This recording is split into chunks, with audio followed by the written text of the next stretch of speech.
Hey, we're the Vans and we're here today chatting with Milky.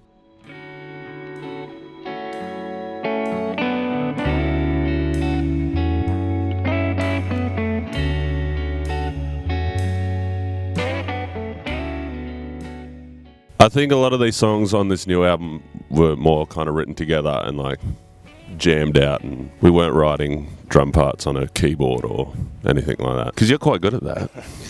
Yeah, I try and stick away from the keyboard as it's not my main instrument. So It's not mine either.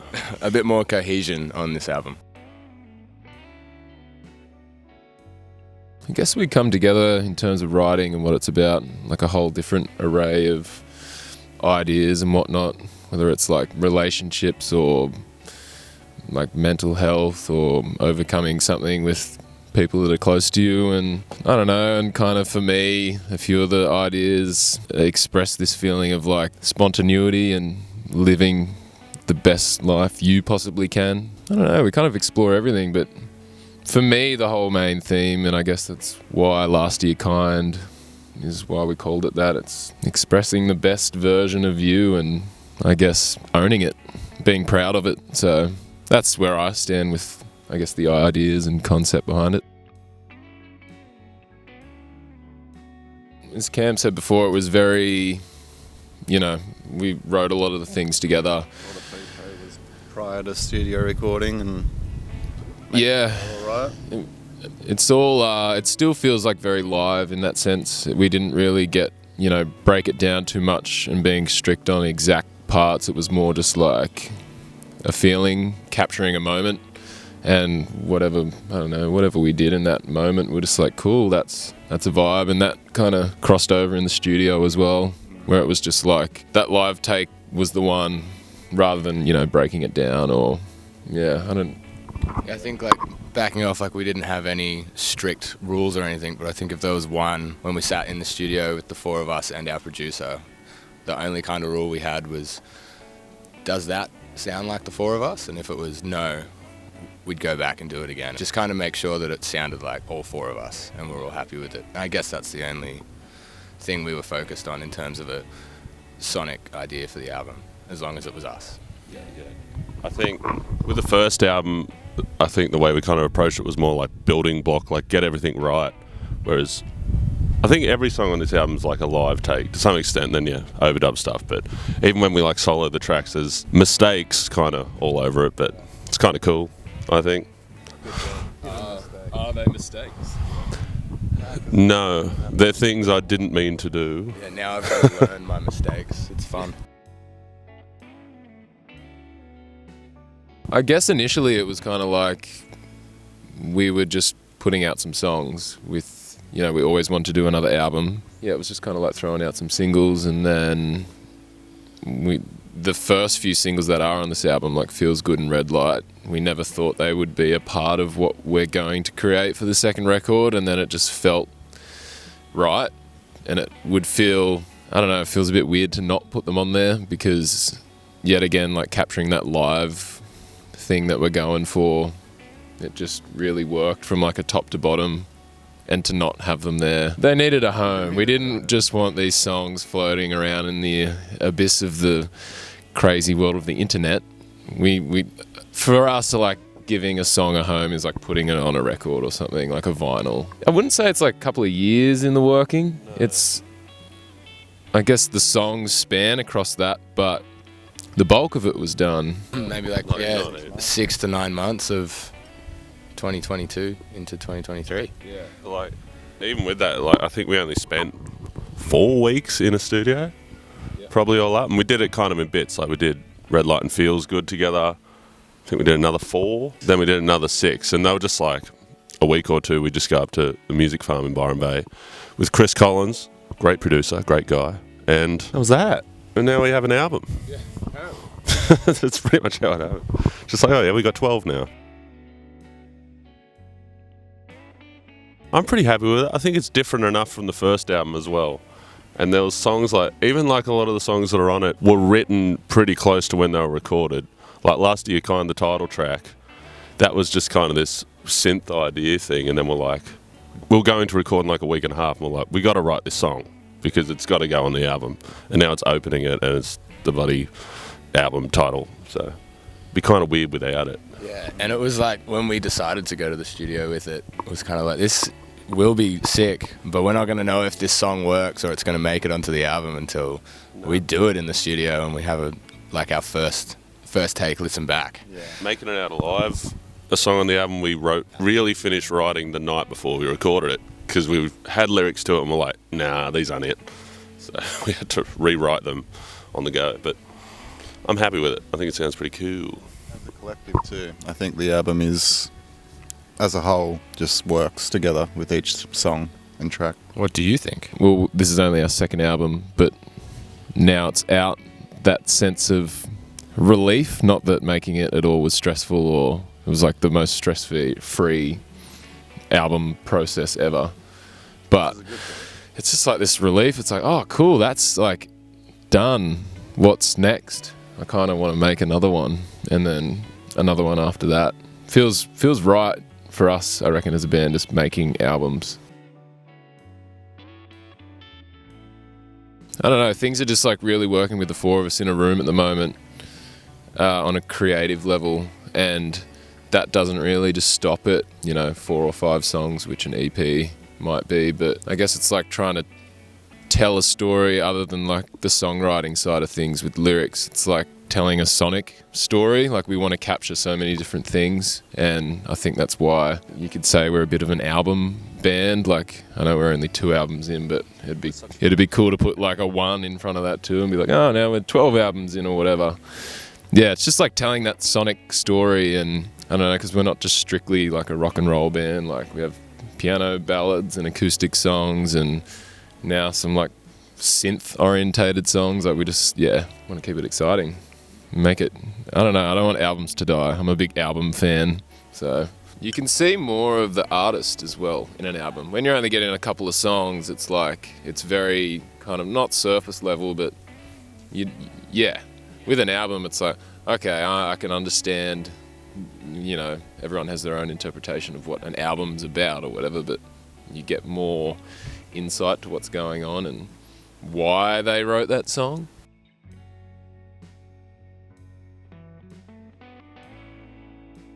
I'd probably pick Settle Me Down, just in terms of that feels pretty good to play live, and was a full jam that turned into like a solidified song. Yeah. On top of Settle Me Down, I'd probably go like something a bit different, like Thinking About the Nights, to show the diversity of the album. I think the song I would show someone who's never heard us is probably Collide. Okay, Yeah, I just feel like it starts from nothing and it ends so massive. It shows our kind of range of just the 4 of us. I'd probably show them Last of Your Kind, because I like the synth sound in it. I think it's the easiest part to play. I just hold a button down and just hold my fingers still the whole song. And that's exactly what you'd say. Pardon? That's what you'd say to them as you show the song as well. This is what our band's about. Yeah. It's not about skill. No. It's about finding sounds.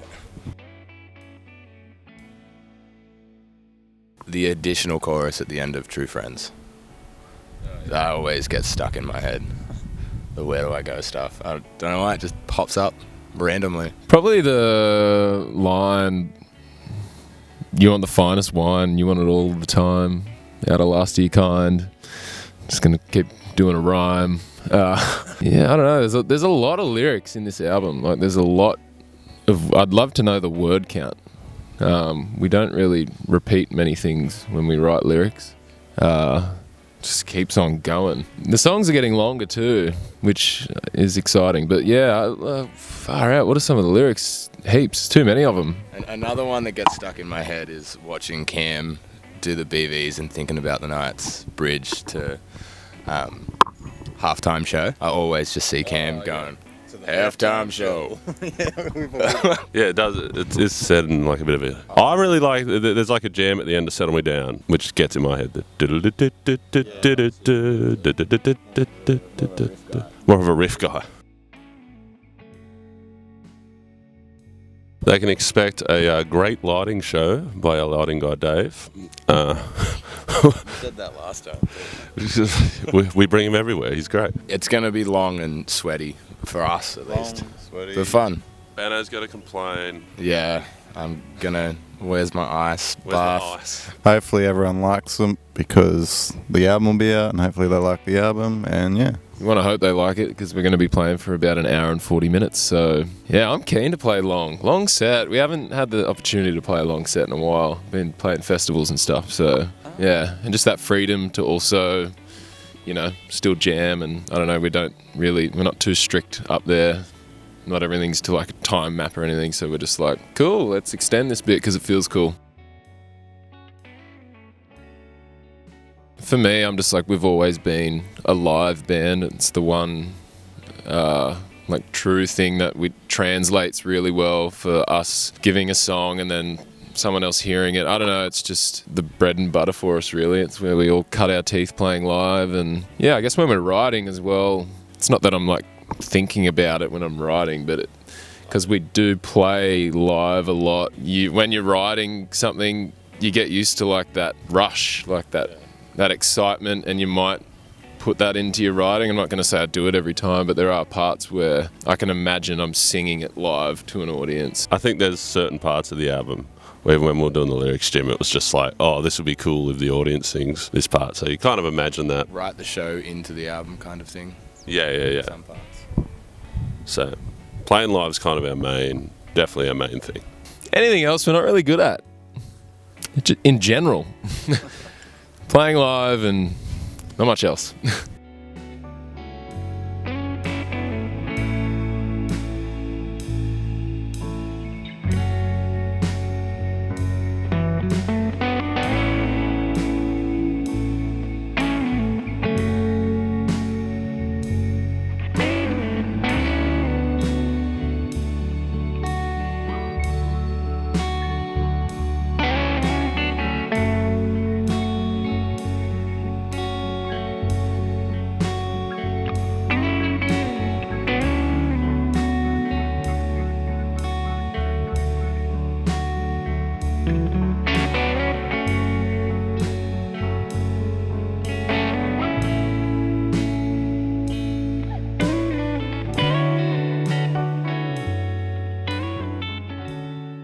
You know, it might sound a bit weird and not that too far from home, but probably these guys, I don't know, that's what influenced me the most making the album. That's what I mean, like we were so fucking close like when we made it, so cheers lads. Really? No way. It was probably Bon Iver last time, although I really want to do something with Ray Thistlethwaite. So Ray, you're a legend, you're insane, you're like the best piano player in the world. He's currently on tour with Joe Satriani. And what else do I know about Ray? He'll be at Camelot Lounge June 22nd. And I'll be there. I suggest everyone goes. Ray Thistlethwaite is an absolute gun. Thirsty Merc, if you don't know who he is. Cool last name too. Probably Harvest by Neil Young. Although he took it off Spotify. So it's just such an effort to go to YouTube and listen, and I could buy the album, I know that. But Harvest by Neil Young is just so good. One that would be really fun just because it's shot so well, Kill Bill. Like, not even in our like genre, you could say, just to like have fun. Yeah. Or Happy Gilmore. Hope I can finish these fucking beers I brought out. Switty takes a six-pack on stage every time. I don't know how you do it. I can't get through like half a beer.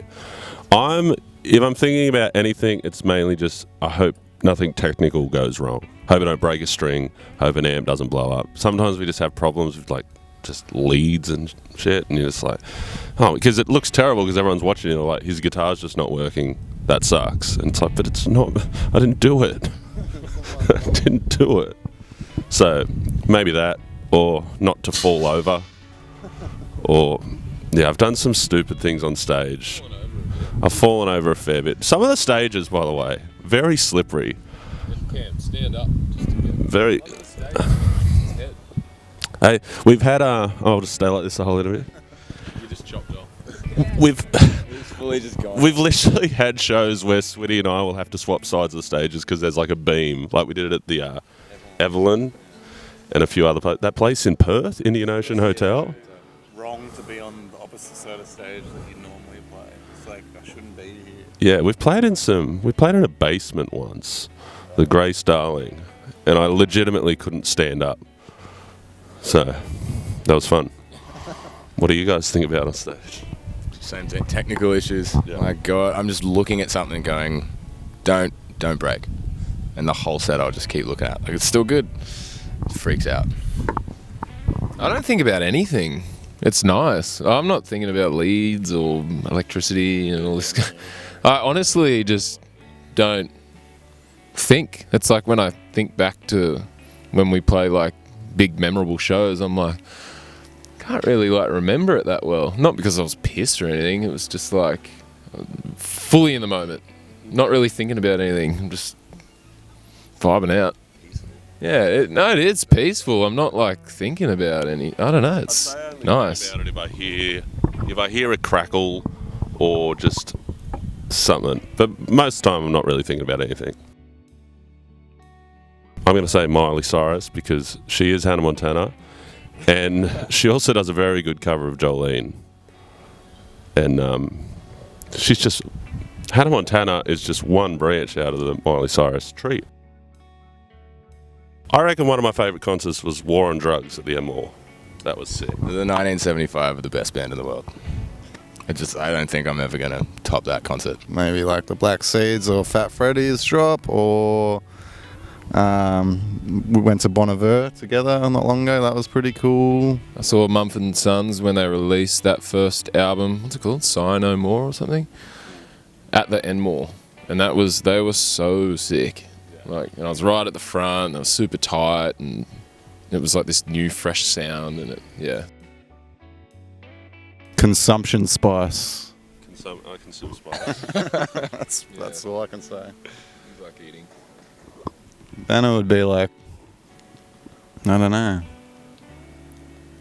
Stud Spice, Rocker Spice. I don't know. You just always look good, I guess. Switty, we all know what spice Switty would be, and it's green and smokable. The best spice in the world. That's Rosemary? what. Yeah, rosemary. Rosemary Spice. I got to do one for you. I feel like Big Bad Jimbo Spice.